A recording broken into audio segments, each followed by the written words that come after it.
महाराष्ट्र चुनाव के बाद से लगातार चुनावी प्रक्रिया पर विपक्ष ने सवाल उठाए। कांग्रेस लगातार सवाल उठाती रही। प्रतिनिधिमंडल बाकायदा चुनाव आयोग से मिलकर शिकायतें भी दे चुका है, लेकिन चुनाव आयोग ने इस पूरे मामले में बुनियादी तौर पर कुछ नहीं कहा। पर अब आखिरकार सोशल मीडिया पर लगातार सवाल उठने के बाद, मेन स्ट्रीम मीडिया में लगातार उंगलियां उठने के बाद चुनाव आयोग को बोलना ही पड़ा है। मुख्य चुनाव आयुक्त राजीव कुमार अब तमाम शिकायतों को सुनने के लिए और उन शिकायतों के निपटाने के लिए अब तैयार हो गए हैं। दरअसल कांग्रेस का शुरुआत से ही ये आरोप रहा है कि चुनाव आयोग का जो रवैया है वो बहुत ढीला ढाला रहा है। चुनाव के दौरान भी और चुनाव के बाद भी अगर कोई भी शिकायतें लेकर जाओ तो या तो उन शिकायतों को एड्रेस नहीं किया जाता या फिर बस उनको रख लिया जाता है, उस पर कोई एक्शन नहीं होता।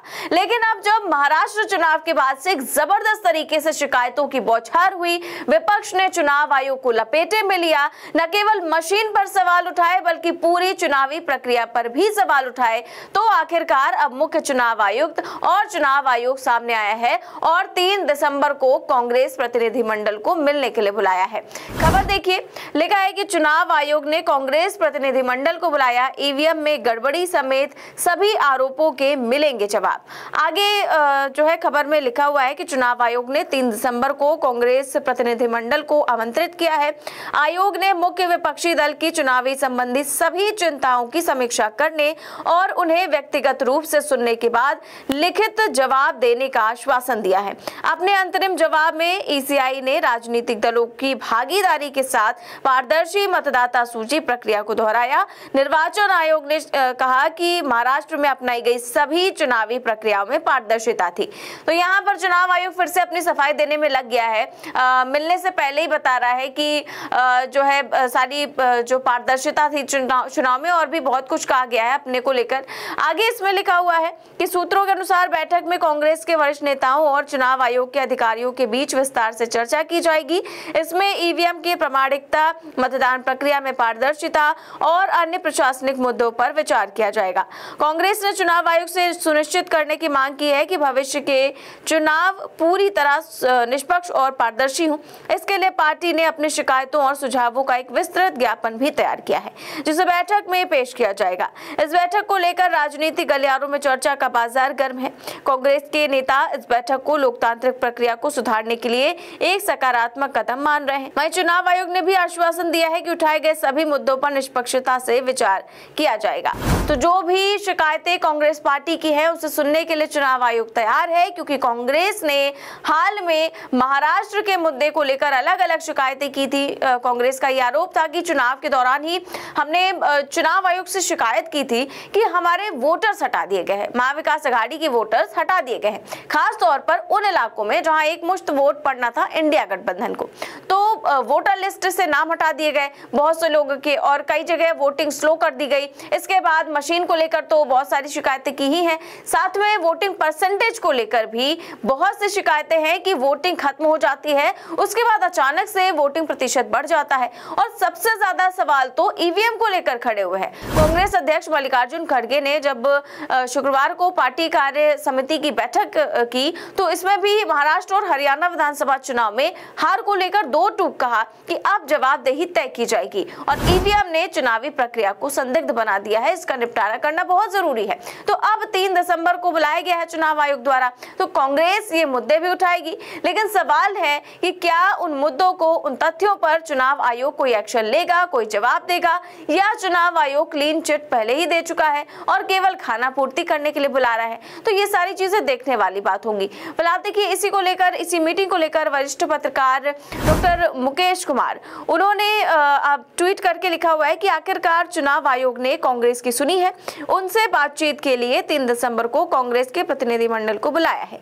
लेकिन आयोग ने फिर से जोर देकर कहा कि सब चंगा सी। उनके इस बयान से जाहिर होता है कि चुनाव आयोग केवल बात करने की औपचारिकता कर रहा है, उनका रवैया वही ही है और बदलने वाला भी नहीं है।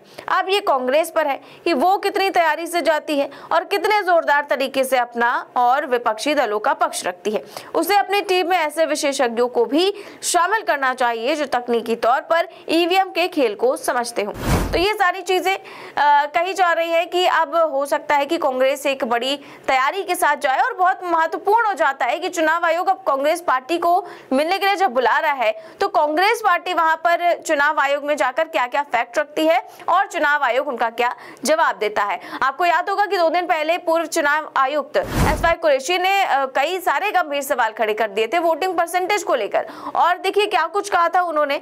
उसके लिए खबर भी मौजूद है और खबर में वो वोटिंग परसेंटेज को लेकर सवाल उठा रहे थे। साफ तौर पर कहते कि महाराष्ट्र में प्रोविजनल और फाइनल मतदान आंकड़ों का अंतर चिंताजनक है। आगे वो कह रहे थे कि जो मतदान के आंकड़ों और अंतिम आंकड़ों के बीच सामने आए व्यापक अंतर पर उन्होंने चिंता जाहिर की है। महाराष्ट्र में जहां 20 नवंबर को मतदान हुआ था, शाम 5 बजे मतदान का आंकड़ा 55% था। अगले दिन जारी अंतिम मतदाता मतदान में ये 67 तक पहुंच गया, जो लगभग 3 दशकों में सबसे ज्यादा था। तो वो कह रहे हैं कि 30 सालों में सबसे बड़ा अंतर था जो इस बार के चुनाव में दिखाई दिया। तो इस तरीके की चीजें जो है वो पूर्व मुख्य चुनाव आयुक्त ही नहीं बल्कि सारी विपक्षी पार्टियों और आम जनता के द्वारा भी उठाया जा रहा है। बहरहाल ईवीएम को लेकर के जो मामला है वो बहुत आगे तक बढ़ चुका है और अब सवाल यही है कि इसमें तमाम विपक्षी पार्टियां और जिस तरीके से जो सामाजिक संगठन है वो अब सामने आ रहे हैं, लेकिन वो चुनाव आयोग पर क्या प्रेशर बना पाते हैं, चुनाव आयोग क्या इन तमाम विपक्षी पार्टियों की बात को सुनता भी है या फिर सिरे से खारिज कर देता है, ये सब कुछ देखने वाली बात होगी। फिलहाल जिस तरीके की चीजें सामने आ रही हैं तो देखते हैं क्या कुछ होता है 3 तारीख को। फिलहाल इस खबर में बस इतना ही। देश और दुनिया की तमाम बड़ी खबरें जानने के लिए देखते रहिए 4 PM न्यूज नेटवर्क। नमस्कार।